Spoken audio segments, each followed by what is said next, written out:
All right, here we are. We've got the legendary Chicago promoter, Bobby Hitz. Bobby, tell us a little bit about yourself, where you're Whoa, whoa, from. whoa, whoa. First, before we start, I want to say I recognize that background. That's from the famous Kronk Gym, and I got to tell you, it's wonderful to see that. Um, Kronk is very near and dear to my heart.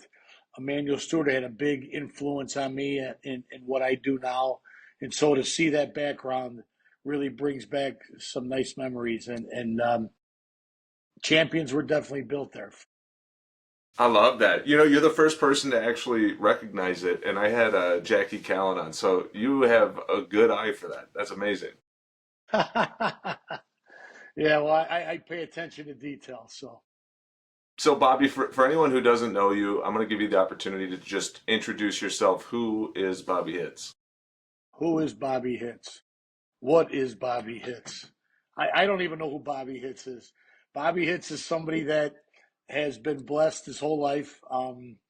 Literally blazed my own trail. Everything I've set out to do, I've literally accomplished. And I would have to say that I'm probably one of the luckiest guys out there because I've just worked hard and I've been in had many doors opened up for me through relationships, and I have um, been blessed with that, and also very thankful for it. I mean, my boxing journey started many, many years ago when my cousin and myself we'd be going out on a Friday night, and my uncle Joe D'Alessandro he would be down in the basement playing cards, and he would have all his guys down there. We'd be going downstairs to say goodbye and whatever, and we'd be coming down the stairs, and he would go, "Ladies and gentlemen, the next heavyweight champion of the world, Bobby Hitz," like that, and and it actually inspired me to say, "Hey, I think I want to try this boxing thing," and so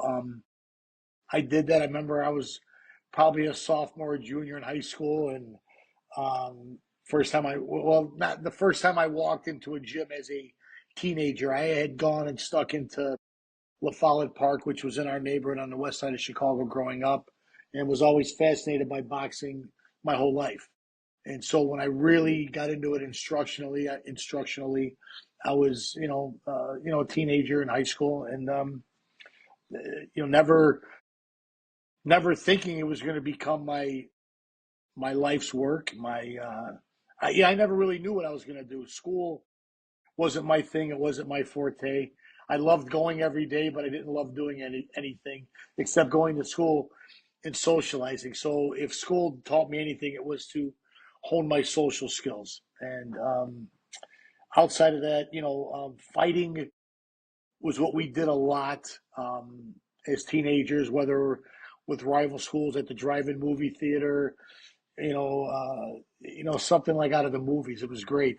But then when boxing became a serious thing for me, I gravitated to it. It was something I just really enjoyed, and I've never looked back. Awesome. And one interesting thing is that you were in the Kronk Gym. What year was it when you started training at the Kronk Gym? Well, I trained there a little bit, but it was 1988. I had just signed a deal with Jackie Callan, um, who went on to have her own successes. Uh, but the first time I walked into the gym, the whole gym was going, bags going. It was crazy, nuttiness going on. And all of a sudden, the whole gym went quiet. And Arthel Lawhorn, Bam Bam, they call him, was a great Detroit fighter, one of those throwback, just super, super tough guy. Gets up on the rope and starts chanting fresh meat, white meat. He starts going. And I'm thinking to myself, I looked at her and I go, what the fuck did you get me into? And I got in the ring, I sparred. After 2 rounds, the guy jumped out of the ring with me. I think I did. I think I did pretty well, and then did my work. And then when it was all done, Tommy Hearn said, "Hey, come here, son. I want to talk to you." He took me in the back room, it was just him and I, and he starts giving me this just an inspirational talk that I've never ever forgotten. And in my life in boxing, I've had some greats um, speak to me, and I'll get into that a little later. But so Tommy's giving me this whole, "You did good. Don't pay attention to these guys. They're just trying to see what you're made out of."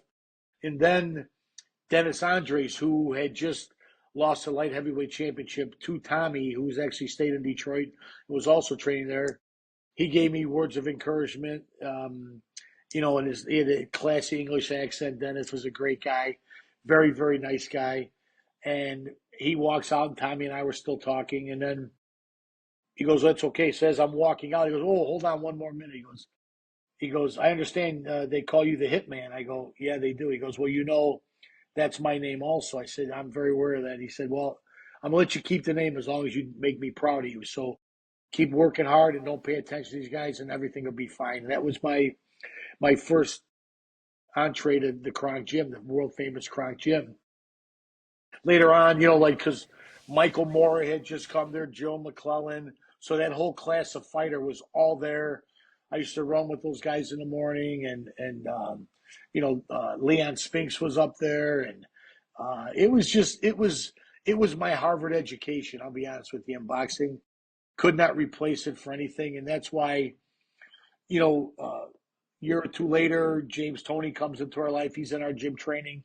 His manager, Johnny Ace, had just gotten killed, and he didn't have a manager. He said, "Hey, can you talk to your manager?" So I talked to Jackie. "Hey, here's this young brash kid. I think he's pretty good." And in my contract, I had a stipulation that nobody could join our team and become part of our stable unless I signed off on them. And I literally had that in my contract because I didn't want to get lost in the shuffle.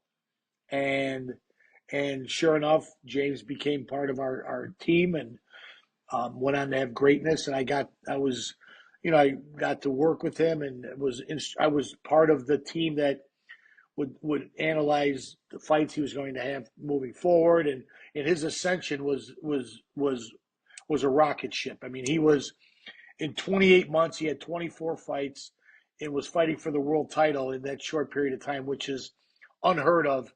And to fight Michael Nunn, the pound for pound best fighter in the world at the time, and James knocks him dead in the 11th round. And my job during the fight was to distract Michael Nunn, a la Boudini Brown, who Muhammad Ali had. So the whole Yeah. fight, so in the beginning of the fight, if you watch the beginning of that fight and you see him shaking his head no, I'm going new champ tonight, Mike, new champ. I'm saying that to him, and he's going My no to me. goodness. If you watch the tape, you'll see him doing that. During the fight, the whole fight, I'm going, "Mike, look out, here comes the right hand. No, no, the left, look out." And I'm screaming the whole fight in the corner. I'm just screaming at him, right? About the 7th or 8th round, he starts looking at me. So now I know that I got into his head now because now he's looking at Yeah. me as I'm screaming, and James catches up to him. And for me, outside of my son being born, that was the one of the most exciting nights of my life to see this guy who in 2 years' time became a world champion. And I got to tell you, James was a guy who, they say champions are born, and I never believed it till I was around Tommy, and then around Joe McClellan, and then to be around like James Toney. And here's a guy that never ever ever asked about money, who he's fighting, nothing. He just wanted to know when the fight was, and he was a true warrior. And that showed me a side of a like when a champion walks the earth, like they're created, man. They're that's in you. It's not something that you can learn to be that way. Only later down the road did money become important. But on his ascension, it was never about money. It was about stacking those wins and getting his reputation out there, and him beating somebody that he wasn't supposed to. And that's the bottom line. And that all started with Murky Sosa. And I remember he had to lose weight. And Murky Sosa, the day at the weigh-in, and the manager said, "You got to lose this weight." And he said, he taps the manager's like on his back, pats him. He goes, "Well, you know what? I was gonna just hurt your guy. Now I'm gonna fucking kill him." He said to him, and I saw James do that 2 or 3 times. Did it when he fought Ron Robinson. James was notorious for not making weight, but cutting weight at the weigh-in, and all that did is invigorate him. Like that was the worst thing you could have done is make him have to lose weight because he was a demon to deal with in the ring. He was unbelievable. Wow. So that Yeah, actually, you sort of had an introduction before promoting. You were yeah, well, very involved with absolutely. that. Yeah, absolutely. So I remember being in Atlantic City. James Toney was fighting, I think Dennis Milton or Joe McClellan was fighting Dennis Milton. I don't remember the exact fights, But I remember standing on the stage at Resorts International, Merv Griffin's Resorts International, and with Emmanuel Stewart, and um, we're watching Doug DeWitt battle Nigel Benn from London, and it was one of the most grueling fights I ever saw in my life. But Emmanuel starts talking to me, and he's saying to me, I've been watching you. I see you have a knack for this business. When you're done fighting, I think you should stay in this business. That would be my suggestion. If you would like to come and study under me, become one of my trainers, the door is open for you. Or if you want to be a promoter or be whatever you want to be, I really believe you should stay in this business. Maybe being a promoter would be good for you. And that resonated with me. So because I never had a plan for my life. I mean, I didn't go to school. I didn't have any formal education. But I never thought about what am I going to do with my life. I just figured my life will happen. And literally everything I set out to do in my life has happened, which is kind of ironic and strange, but nonetheless, it happened. Because if you plan your work and work your plan, you can do nothing but have success. Only thing I didn't plan for is what I was going to. What was I planning for? I had no plan. I just planned the plan. I don't know. It was kind of funny that way. But when he told me that, it stuck with me. So now I come back to Chicago. I'm gonna make a comeback because boxing's all I kind of knew, and my trainer Pat Lacasa, he comes to me one day and he says, these guys, nobody's fighting, no one has anything going on. All that time you spent in Detroit, he said, you had to be around. You should know how to. You should know how to. You should promote. And I was involved with a lot of shows that were happening up there. James was on a lot of shows, and I got to learn how to matchmake, and I learned a matchmaking skill to break down records. I learned all that. I learned the logistical part of it, how to set up the formula of making it work. So when I came back here, I went to a friend of mine who was promoting. I said, listen, I have an idea. Here's what I want to do. Here's what I think we could do. Here's how we do it. And he said to me, well, I've done 10 shows. What do I need you for? Good idea. You don't need me. And I went on and did myself. And 32 years later, here I'm still doing it. And That so, to,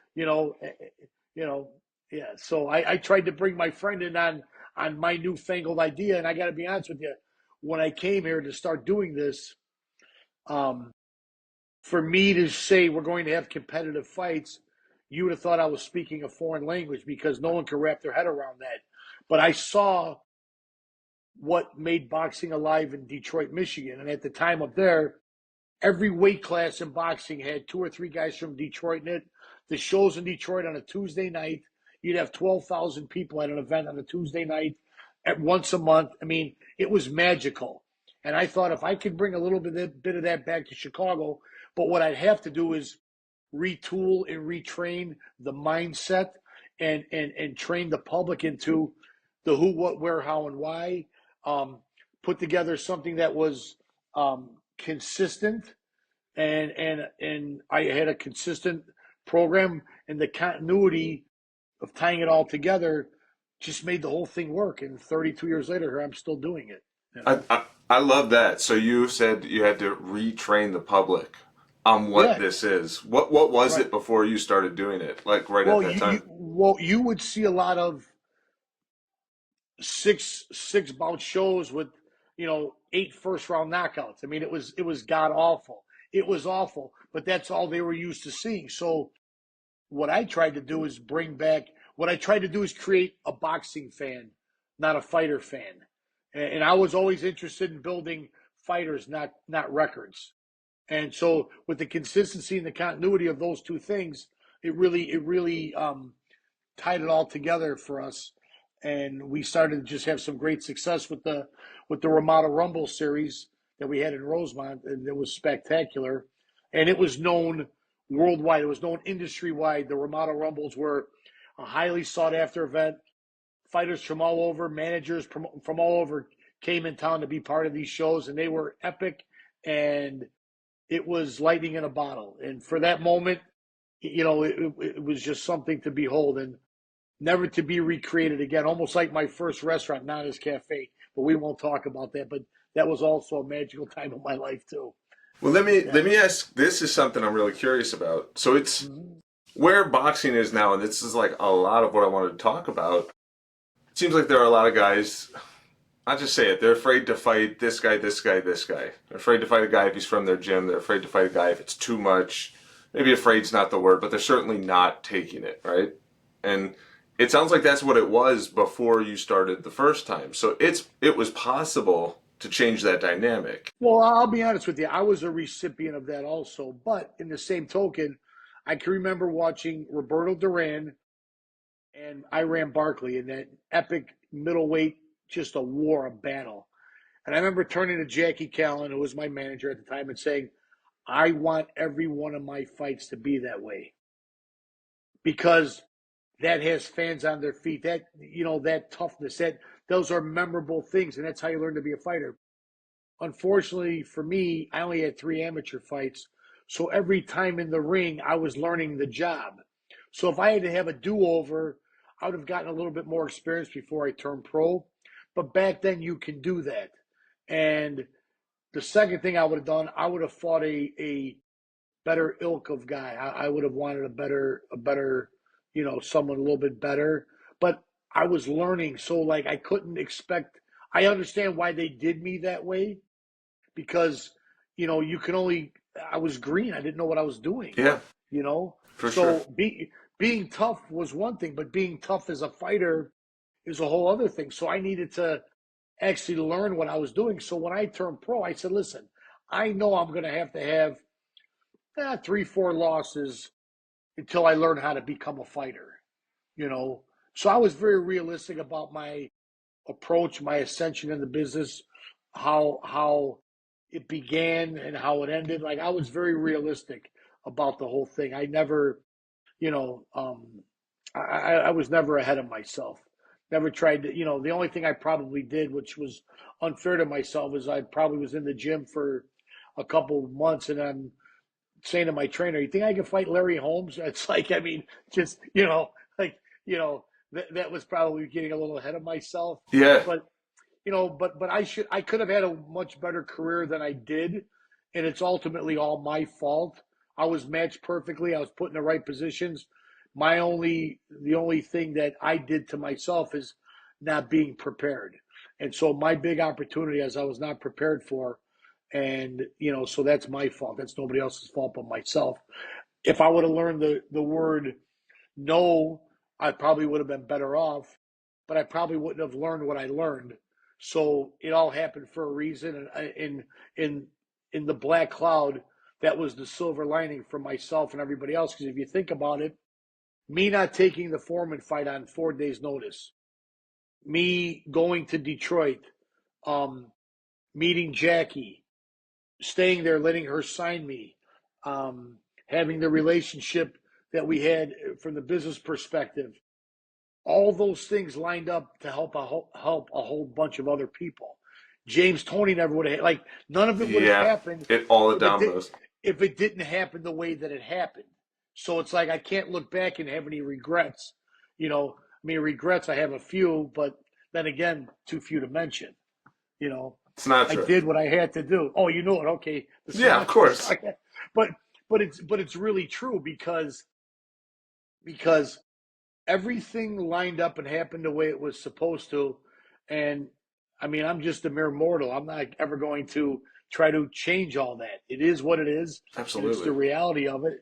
And it's like, and that's the beautiful thing about it. So you form great relationships, you form a whole bunch of knowledge, and everything just really came together really magically and beautiful. I mean, it all happened the way it was supposed to. For whatever reason, the stars lined up and everybody got a bite at the apple, everybody. Well, and that's the other thing too. So that's something I want to get into is how does everybody win? And I do think it could be possible, but I want to ask you a tough question now. How would you take a step back? You were making really competitive fights. You wanted them to be as close to 50-50 where every guy that comes in, it's not just a knockout, or if it is, you're really earning it. How would Bobby Hitz the promoter promote Bobby Hitz the fighter? Well, it's a tough question. Yeah. How would Bobby Hits the promoter promote Bobby Hits the fighter? Yes, sir. I would have recognized his strong suits. I would have recognized his insecurities. I would have recognized his marketability. I would recognize his flash. I would have recognized his bash, and I would have exploited his positives and tried to disguise his negatives. Um, he was a guy that would have been a perfect heavyweight champion of the world because, as Bobby Ches would say, he was white, bright, and polite, and he could fight. You know what I mean? So, so you know, I would have set him out to run a little bit more because cream is going to rise to the top. And I know that my people at the time did the best they could do. Emotionally, I was probably a little fucked up because not knowing, being secure in what I'm knowing. It's like I do this music stuff and I have a band and I sing with whatever. But when I know a song really good, like I'm killer at it. When I don't know it so well, I'm hesitant. Same thing with my acting. When I'm doing a part and I know my part like the back of my hand, I can win an Oscar. You know what I mean? But when I don't know it, like when I'm auditioning and I'm unsure about the role or the part, that's when I'm a little bit, and that's just human Yeah, nature. of course. So to me, um, I probably should have had a little bit more experience in the ring as an amateur before I decided to have an ascension in the pro ranks because I think, not insecurities, but uncertainties is what limits a person. Being unsure of yourself because if you're a winner in your mind, you have to be able to put it together. And that's why I'm able to recognize with some of these fighters what's going on. I want to wrap my arms around them saying, listen, I've been there. It's okay. Let it go, man. We're here to just let it go. If we believe in you, believe in yourself. And I think that's the mind over matter. And if you don't mind, it don't matter, right? Yeah, But absolutely. I think the mind is a crazy thing, and you could walk through walls if you believe it. Like I am, like now at 62, I am meaner, I'm tougher, and I wish I had this mindset when I was a kid. When they say youth is wasted on the young, it's so true because I couldn't put it all together back then because I didn't know how. I didn't know how to put it all together. And that's what makes these young superstar athletes just so dynamic because if you're able to put mind and body together at the same time, that's a lethal combination.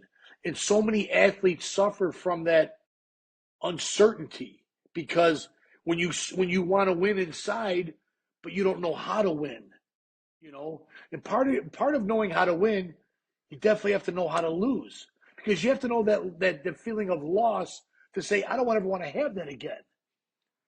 So it's a really cerebral thing being a fighter.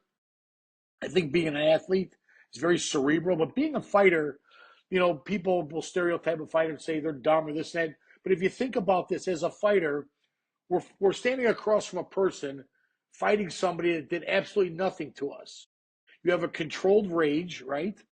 That you have to literally size up your opponent, decipher what he's doing, and put put a plan in action in split seconds. It takes a very intelligent person to be able to do that.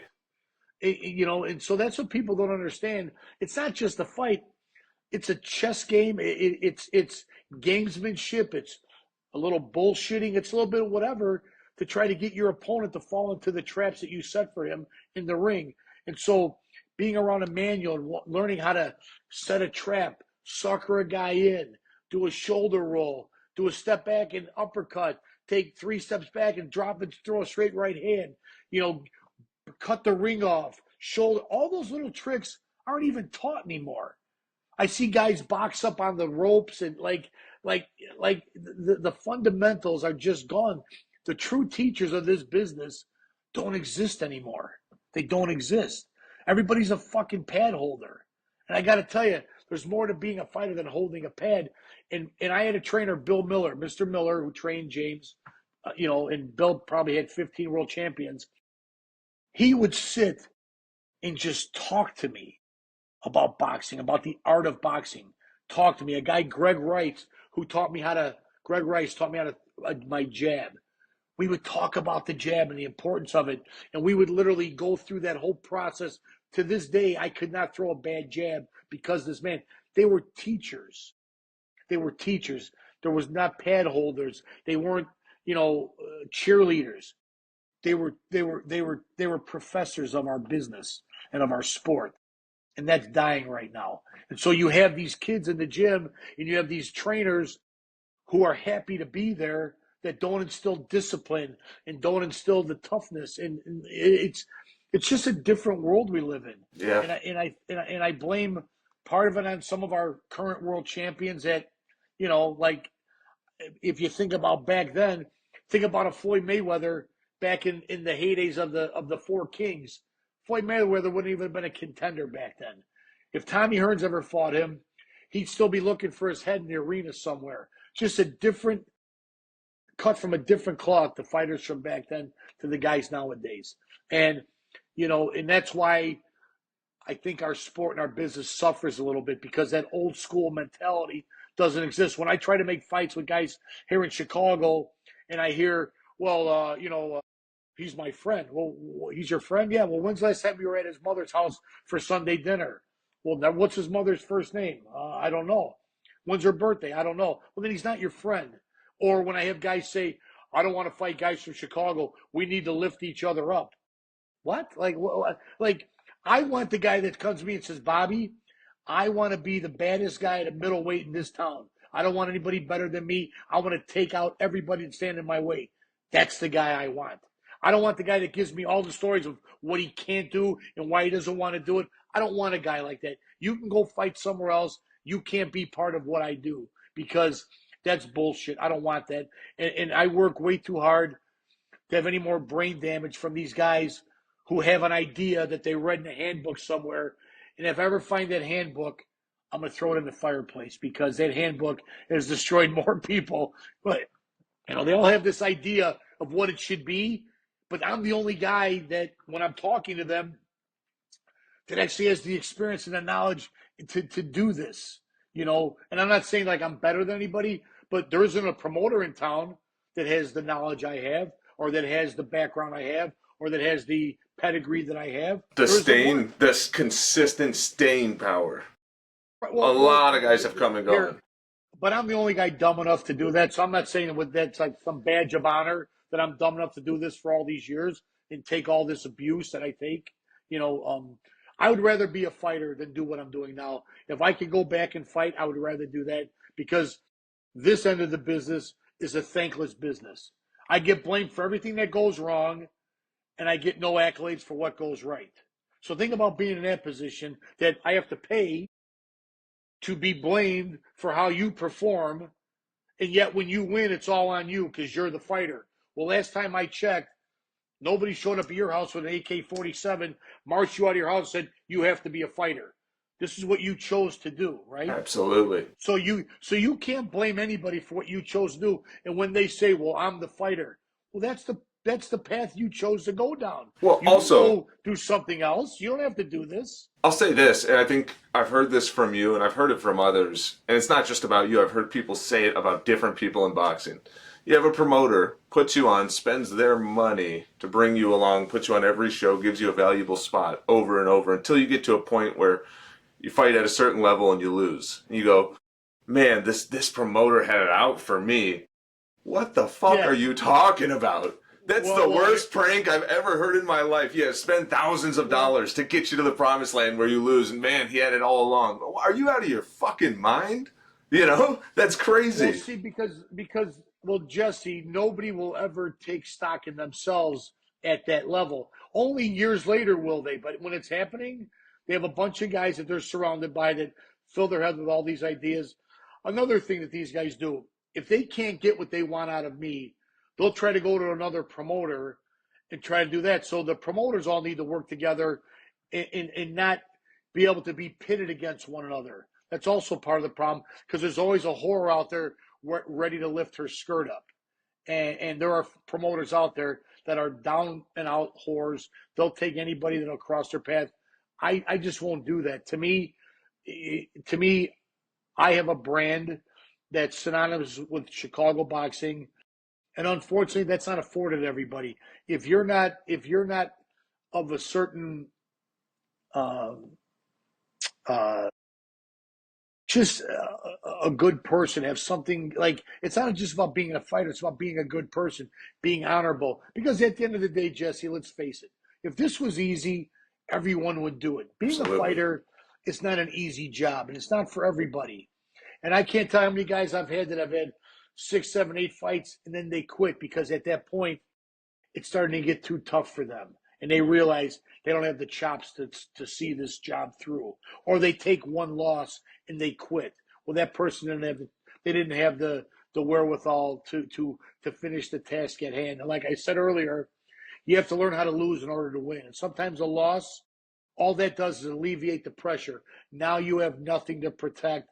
Go fight balls of the wall and go make your claim. Go stake your claim in this business, okay? Because you have nothing to lose anymore. And that's the bad part about boxing versus MMA, for instance. So in MMA, records are not important. Ability is important.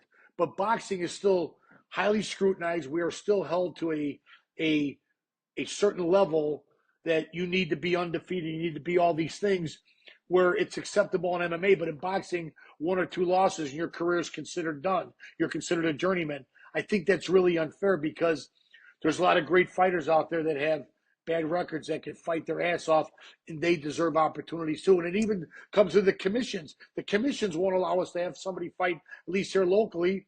If they have 6 losses in a row, they can't fight here. Now think about it. A guy could have 6 losses in a row because he's a road warrior, went into someone's hometown.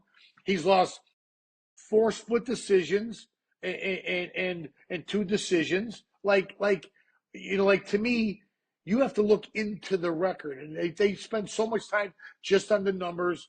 Period. End of story. And that's the problem with a lot of these guys. It's just about numbers. It's like some guy who's a bean counter for a business and he says, cut labor, do all this stuff. But what he's doing is he's cutting out the personal appeal between business and customer. They cut all that stuff off from their bottom line. And at the end of the day, there's no more bottom line because you have no more business because you cannibalize it because you sit in some office with no working knowledge of what it takes to make it all happen. And you miss every And single you miss it. unique corner case that occurs, and there are a You, lot of them. There listen, are a lot of them. you miss every shot you don't take, right? 100%, and you're disrespecting the art of what this all is too by making it a science, because there is art to it. There's art to matchmaking. There's art to, and there are corner cases, like you said. That guy could have lost 6 split decisions against top 10 guys, Right. And so and all of a sudden, no, he can't cut it here. What are you talking about? the What? losses are not indicative of a man's talent. Now, if a guy has 6 losses in a row and he's been knocked out 5 of them, well, that's another story. But Yeah, if he's fighting all undefeated guys, and if you know who those guys are, the art of matchmaking is really lost also. And I was fortunate enough to be able to learn it from the greats, and I got to be able to study the we had a Fight Facts book which was a year old, and you broke a record down, and then you got into it and you broke it down, tenfold to where you got really deep into an opponent to see how they did with it. And so you broke it down to where you say this is the guy, or this guy's dangerous, or this guy will give us what we need. And then I studied boxing so much back then that I could literally hear a guy's name and I could rattle off every single thing about him. Now, like I'm just not that interested anymore because like no one's captivating my interest in absolutely. that way anymore, and it's sad because and everybody I'm rated 26. Where you rated 26 on BoxRec? BoxRec? What is what? that? Which is all What is math, by that? the way. It's Yeah, all just math. yeah, what is that? I mean, BoxRec. BoxRec didn't even exist when I started in this business. It was a book. The internet didn't exist when I started in this business. So think about how I've had to reinvent myself a multitude of times through the decades because everything has changed. The whole world has changed since I started this business. The mentality has changed. The softness has become more prevalent. It is everything. Well, let me ask you this. What does it mean to you if a guy comes to you and he has a loss on his record? His O is gone. He has one loss, let's say. Let's say he's 9-1. How much does that influence how you pay him or promote him or bring him along? Zero, zero. I love a guy like that. Here's how I take it. The beginner guys who are 0 to 6, 7, 8 fights. I love that guy. I dislike him when all of a sudden he's 8 or 10-0, and all of a sudden he's got everybody around him telling him how great he is, what he should be getting, how he's getting fucked. You need to have this guy. Oh, you need to fight on Showtime, Jesse. You need to have all these. You need to have all these things, right? So then he goes off somewhere. I don't like that guy. Then I love the guy who has been there, who's been through the wars, had some success, and he's looking for some a rebirth and wants to have one more crack at the brass ring.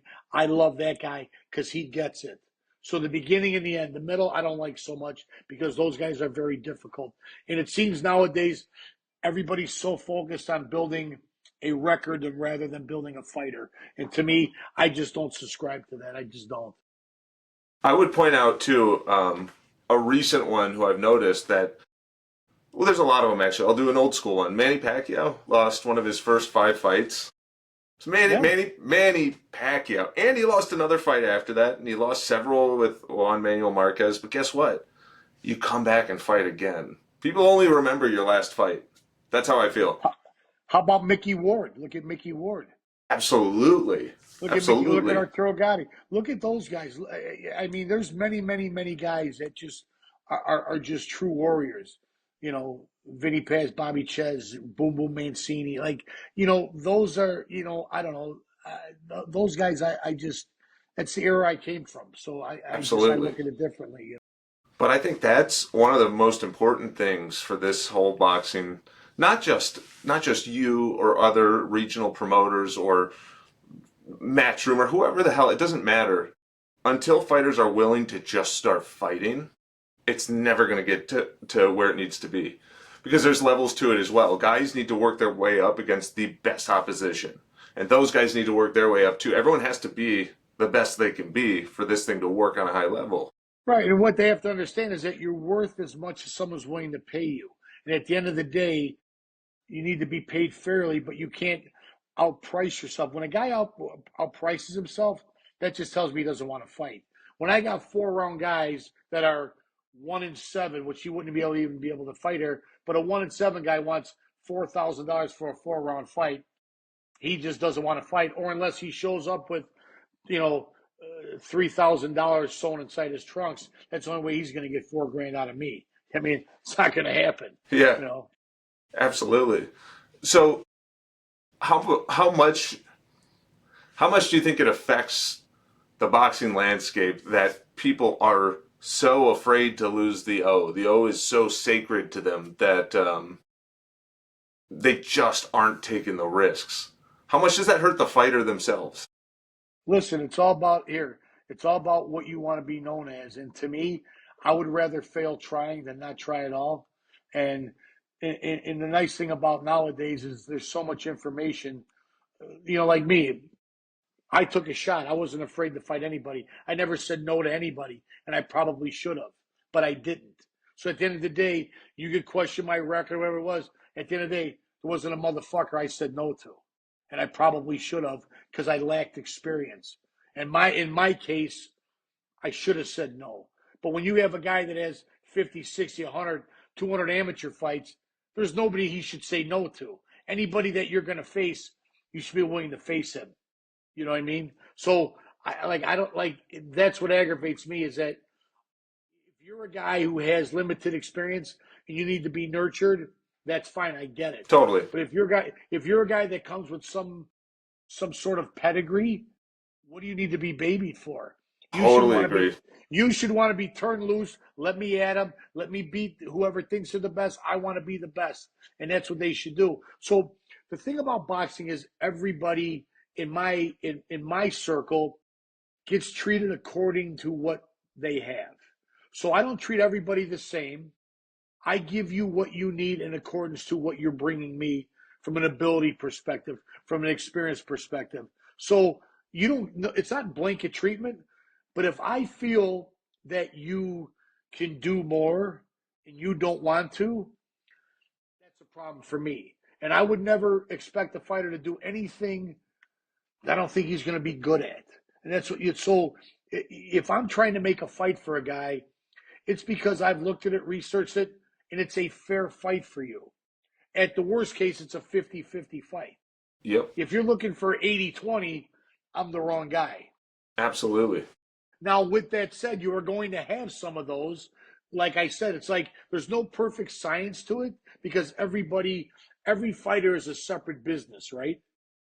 But from a methodology, you have to adopt some of these things in order to kind of give you some boundaries on what you want to do, give you parameters, right? Absolutely. You can't just treat everybody the same.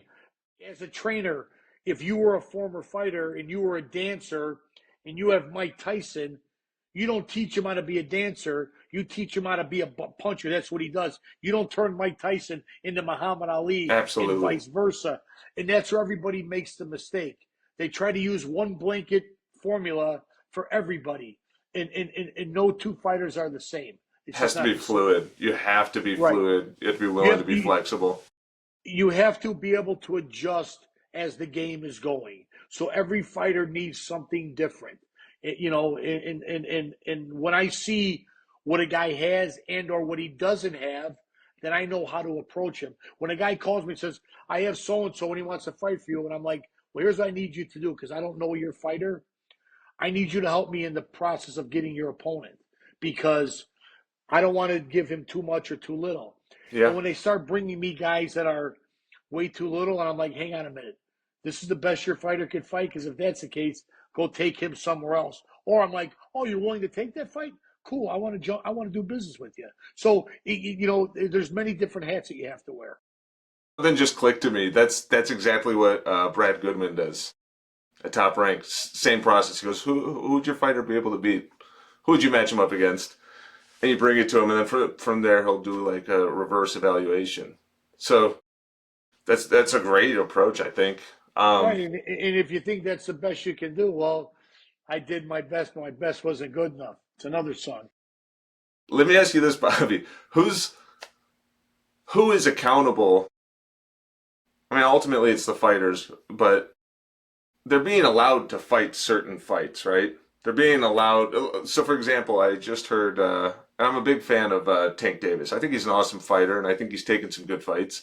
But I just read a quote by him that was just like, "What are you talking about?" And he said he's talking about Shakur Stevenson, who I think has done a bit in the sport, about as much as Tank has. And he goes, "He hasn't really proven himself yet. I'm not going to fight him until he really proves himself." And I turned to my wife when I read that, and I go, if he doesn't think he proved himself, then go beat him. You're going to make probably the most money fighting him over anybody else. Why don't you go beat him? But hang on. Imagine a 4 or 6 round fighter telling you that very same thing. What is he going to do for my career? What? What? Like you're a 4 or 6 round fighter. What's anybody going to do for your career but be a number? So think about me having to hear. I can understand hearing it from Tank Davis, but to hear it Yeah. from a kid with 3 or 4 fights say that to you, that's even more ridiculous. Yeah, but let me flip it back then. Where do you think a young 18, 19 year old kid is hearing it in the first place? Well, shame on them for not being an individual or not checking their driver's license and understanding their last name is completely different. That's on them. What do you think can be done to put a little bit more pressure on fighters to make good fights by like I anybody? I think us as promoters giving into that on a blanket basis. You do need to have some fights. Like I had a show the day before Thanksgiving, and I think we had 10 fights, and I think 8 of them were distant fights, and then the last two were a first and a second round knockout. That's actually way too much boxing. It was like I was actually bored watching it. So Yeah. you have to kind of there's a sweet spot there that has to kind of, if you're going to have, like, first of all, 10 fights on a show is way too much boxing, anyways. No one is that interested. You know what I mean? To sit there for 10 fights, Did you do 10 and fights just to give everyone their opportunity, though? yeah, well, that's what I've been doing because you can't do a monthly show anymore. So I'm putting a two shows on one all the time, which is detrimental to my bottom line because it's eating up, my profit. You know what I mean? And I've been eating up my profit to try to help all these guys get work. And it's like back in the good old days, there were 6 fights on a show. That was it. It was a six, and that was it. It was enough boxing. It was enough. 6 fights. That was it. So what if, and you alluded to this earlier, what does it do if you knew that every other promoter in every other state was like, listen, this is our territory, that's Bobby's territory. If you're in Chicago, you go to Bobby. Or Illinois, right? Or even nearby, Indiana, until, because there's no one really established in Indiana right now. But say it was sort of like, hey, if someone comes from Chicago, I got to call Bobby first. That conversation has to occur. Well, I mean that's odd, right? But you just have guys that like nobody cares. Nobody cares about the big picture. They're just moment people, you know. We got DoorDash coming. The doorbell's ringing there. You can hear that? Oh Yeah, my of goodness. course I can. I Someone's hear there. I don't know. everything. My wife will Yeah, answer, I'm sure. Let but me.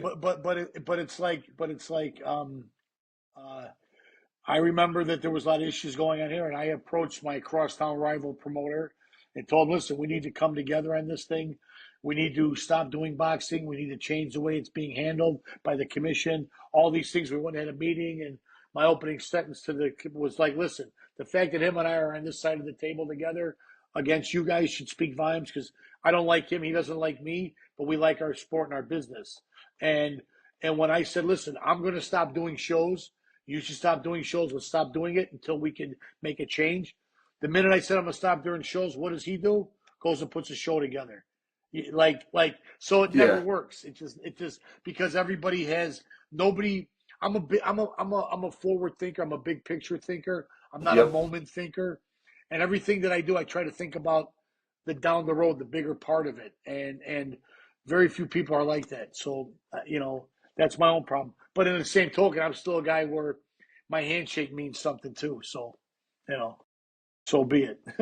So if there's a world where there are enough, how do I say this? I want to say enough honorable promoters, but let's just say there's pressure on promoters, all promoters. Like, listen, That's like saying there's an honest attorney out there. Come on, stop. but I'm just saying, I mean, if there was some type of a code of conduct on how to do things, everybody could make more money. Everybody could succeed more in the long run, right? Here's what happens: the fighters will usually pit us against one another, and that's problem number one. Is that what they do? Is they can't get some out of me, they'll go call the other guy and try to say, "Well, I got it's like, listen, if you want to go do that, go ahead, but don't darken my doorstep anymore, because I don't want to be used. I don't want to use anybody, but you're not going to use me either. So if that's what you want to do, I have proven time and time again, I will be here a lot longer than you are. So go ahead, do what you want to do. You're going to be here for this much. I'm still here for this much. So Absolutely. go ahead. And they could, and the fighters could be getting more out of the experience too if they could just honor taking good fights and doing it the right way, being competitive and just putting the work in versus trying to wheel and deal for over a career, literally maybe $1,000 to $2,000 more in a whole career. well, It's like I said, look, I would rather fail trying than not try at all. That's number one. But number two, why are you putting in all that heavy work and all the beast mode and all the stuff these guys talk about, and then you don't even the guys you are fighting, you can literally train at Burger King and McDonald's and wash that down with a shot and a beer, and you don't have to train at all to fight the guys that you want to fight. Like, why even do absolutely all? Why put your body through all that if you don't want to put it to a test? That's the thing. I remember when I got left here, went to Detroit. I got in the best shape of my fucking life. It was the most incredible time. I got ripped. I was in shape. I trained like a real fighter. And my first fight back was against a super, super tough guy. This guy, Gary Reed. And I fucking loved it. I loved after the fight, my whole body hurt, and I couldn't have been happier. It was like, wow, what a feeling to have the crowd on their feet, and to put all that training I did to good use, and to be in that back and forth tough fight, and almost getting knocked down to come and knock him down, and just like it was great. And to me, there was no better sense of accomplishment than that fight after I retooled my whole game plan. I learned how to be a real fighter. I like it was the best feeling ever. And to me, if you could bottle that, you'd be a billionaire. That's what a fighter should strive to have. That defining fight that people are going to remember for decades to come. That's what you want to be remembered by. Just to test yourself at the highest level too, and just find out what All are you my made of. all my tests that I ever got in my career, I was ill prepared or not even prepared at all, not at all. And so, to me, that's my own fault. It's nobody's fault but my own, because I could have said no, I'm not taking the fight. But when they offer you a boatload of money, and you're a kid that's hungry and you have no money, and it's like life changing money, you do stupid things sometimes because of money. The love of money makes us all do dumb things. The word no, it's okay if it's the right kind of no. You know If what? it's the right kind of no because you're a pansy, then no is no. But if it's the right kind of no because it's a good business decision to say no, but having people around you that are also going to say no, that's also very important. That sometimes on the business side, we need to protect the fighters from themselves, right? I agree. I think that a manager, a good manager, should be the equivalent of a really good trainer. A good trainer knows when their fighter's in a tough spot, and knows when to throw in the towel. They would never ask their fighter to quit. They have to do it for them. And a fighter's job is to fight and fight and fight and not give up. A manager should do the same, like you said earlier. A fighter should want to fight everybody, and it should be the manager's job to say, "Hey, all right, slow it down. Let's take it one step at a time." Yeah, you don't But need to be on Showtime right now, and you yeah, don't by need the to. way, I want to say Go ahead. something. I owe you Go an ahead. You apology. you you. There's obviously a whole story behind it, but Bobby, and I've said sorry to you before, but I want to do it where it's recorded. I am sorry. I thought I could be Wait, a wait, big hang on. We got to shot. back it. Say it. Go. Say it again. I I didn't want to hear say it. I'm sorry. That's a big part of why I want to do this, what we're doing now, You and don't do have it to with. apologize to me. That listen, it's something that happened, and I hold no. Like to me, I just shook my head like, okay, another guy doesn't know what the fuck he's doing, but go ahead, do it. Yeah. You know what I mean? Like, It actually made me laugh. there was a saying Customato had where he goes, "Everything's already been done. It's all been learned. We know it all. Older people know it. People who've been through it know it with their experience." He goes, "But kids still want to experience it anyways on their own, Yeah, even like though the hot all the stove, knowledge and wisdom is there." like touching the hot stove. You know what I mean? Exactly, Yeah. exactly. But it's a lesson learned. Yeah, but so No, if you think about it, think about how that whole thing turned out, right? Nothing ever happened for anybody, right? everybody was left But with guess nothing. what? But guess what? I'm still doing what I'm doing. So it's a proven fact what I said before. Everybody can have their own ideologies about what it should be, blah, blah, blah, whatever. At the end of the day, I'm still doing what I'm doing. So none of the other stuff ever came to fruition. Nothing ever happened. And so so all that stuff, think about the trajectory that could have happened if we would have put it all together the way I wanted to, right? We could have built locally. I mean, we could have built Right. a lot more locally by staying local instead of hitting the road and going everywhere and looking for every opportunity. But I'm Because going to be nothing honest. happened from it. I'm going to be honest, though, and this is where I have empathy to an extent for guys who kind of get a little grimy in boxing, because there's a lot of them. I did it too, but I just got so obsessed with, like, chasing that thing. It's the TV. You said it. It's TV. It's show box was the thing at the time. It's like, we can get there. We can do this. And I was so obsessed with it that I really So here, lost. wait, so hang on, but I think it's only Yeah. fair to tell the people. So Jesse had a fighter that we were talking about signing with my company, and we met, had dinner, great conversations, and then when it all came down to, Jesse goes, I think I want to go on Showtime, as if Bobby Hitz couldn't get you on Showtime. That was insult number one. Insult number two was that you know the game plan I had mapped out would have led to that once you were ready to be there. So that's number two. So the mere fact that you didn't look at my resume and see me how many guys I've delivered to television, the world title fights, was a shame on you, right? You know, in a belief in the product in the system, but nonetheless, here we are. We're friends. There's no like. It's like that's the way it goes. And it's like to me, like no one got hurt. You know what I'm saying? It's like my business still Well, went on. You know, the only person, guess what? The kid I don't think is even fighting anymore. So think about all of that was for nothing. It was for yeah, nothing. I think he yeah. ended up fucking you, right? He fucked you, right? I'm not even going to get into it. I'm not Okay, even going but to get into it. yeah, I but won't he even. did. No, Yeah, no, he did. He fucked you over. He did. no, no, no, no, no, no. He I did. won't get into it. I want to make Okay. sure See, Jesse, be honest. He didn't do right by you. He didn't. he didn't do anything wrong by me. I listen. Let me say this. All He right, let took me ask you me. a question. Did you just walk away from that whole thing? You didn't walk away. You want me to? You want?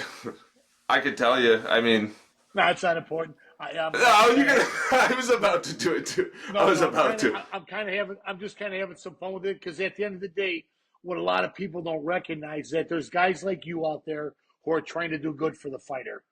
Guys like me, they're trying to do good for the fighter. A lot of times the fighters aren't trying to do good for the fighter, but yet it's the guys in the business, you and myself, that take all the shrapnel for what they do. And that was my whole point of saying what I said. Because you were out there trying to look out for a fighter's best interest, but the fighter's best interest was actually the fighter, not your best interest Yeah, as a I mean team, that's and I right? will say this is about Is a that a lot true of statement? yeah, Yeah, that's yeah. my whole point. So people don't recognize that most of the time the fighters are the ones that are being underhanded, dishonest, unscrupulous, and but because they're the fighter, no one ever looks at them. You know what I mean? You know, it's like they're the prime suspect. They're the prime suspect in the case, but yet everybody else gets blamed for it. I'm gonna say it straight up because I think there's such a stigma in boxing of managers are they're trying to steal every dollar. Oh, the promoter wants to steal every dollar. I'm sure there are ones. I know there are. I've seen them. But there are a lot of times where a fighter goes, wow, this guy's going to pay for stuff. Maybe I can get him to pay for a little bit more. Oh, the contract said this. Oh, what? You're not going to. And all of a sudden, you're putting over money hand over fist, and it becomes a bad business situation. You Well, here's know? what I love: when you sit down with a fighter talking about a contract, and the fighter says, "Well, I just don't want to be taken advantage of." And I say, "Okay." And I think we had this conversation when we met for dinner that night. And I said, "Look out in the parking lot. You see the car I drive? Yeah, I'm going to drive that car whether you sign with me or not. See the clothes I have on? I'm going to wear these whether you sign with me or not. See my pocket? I'm going to have that whether you sign with me or not." The bottom line is this: there's only one person in this conversation can be taken advantage of, and that would be me, not you. And the day that you could be taken advantage of, we should all get in my car and go to church and say a few novenas. And they'll look at you and go, why? Because that means that you made it. You became somebody. And that's the greatest day in your life. Right now, what kind of car do you drive? How much money do you have in your pocket? Like Absolutely. you have nothing I could take advantage of you for. So get that idea out of your head that the promoter's the bad guy, because especially at a beginning stage of your career, you don't have a career like, and there's I'm not saying there's anything wrong with that, but it's just out of the whole line of how it's supposed to go. You have nothing that you can be taken advantage of. Like There's no money to get rid of take. that Yeah. narrative. It's unfair. It's unfair, and it just goes that the promoter is the big bad wolf all the time, and that's unfair. I totally agree. And sometimes they are. It's happened before. Like we know that. Here, But yeah, but it's happened. But it's happened to the guys, or allegedly happened to the guys at the highest making level of this 100 million. business. Not some 4 round kid that's 0-0 looking for a chance. Like, what do you? I can't take advantage of you. The only thing I can do is maybe put you in a fight that's not good for you. But if you're my fighter, why would I do that? What was it? You're saying It'll uh, come back to you. there's no money to be I taken was from them, saying obviously. I was saying a 4 round kid that says I don't want to be taken advantage of. Like why would I take advantage of you? Number two, why would I not want to put you in a fight that you could succeed at? Because if you win, I win. If you win, you're in. If you like, Absolutely. so What? there's no upside to a promoter to not building you the right way. There's no upside. Plus, you also have the ability to say, no, I don't want that fight. If you say it in the right context, it's okay. If you say it as a form of just being a stone in somebody's shoe, that's the wrong way to misuse your options that you have. Absolutely. Well, and I think that's where a lot of friction comes from. It just came back to me. So a lot of these fighters, the truth is the best fighters are coming from maybe not poverty, but they certainly don't have means. And a lot of them become fighters for that reason. And it's like once you start giving them some money, I don't think they're necessarily so ill-intentioned so much as they're jumping over a dollar to get to a dime. There's short opportunities right now for them to get just a little bit more when it's like, look, you could make a lot more if you play the long game, but they're not thinking like that. They're finally I getting a mean, little bit of money. there's a lot of trainers here that do that, look for the money, and they put these ideas in these fighters' heads: money, money, money, money. But guess what? Those are the fighters that aren't fighting. Those are the fighters that are being shipped off to other parts of the country to make money, but they're not winning. So guess what? If that's the formula that you want to be part of, go with God. I don't know what to tell you. But if the Chicago Bears could play at Soldier Field every game, wouldn't they want to? Why would you want to go on the road when you have a program here that you can show your wares Absolutely. and build your brand here? It's But then listen, we could stay on this whole thing for 5 hours. We could stay on it for all because there's so much ground to cover, and we don't want to give them too much right now because we don't want to bore anybody. So I think we should save this for another time. I think we've covered a lot of ground there, and we should Yes, let sir. them salivate for some more. Don't give them to them all at once, Jesse. Fair enough, Bobby. I appreciate you. I think this went That's the great. gospel by Bobby Hitz. The gospel.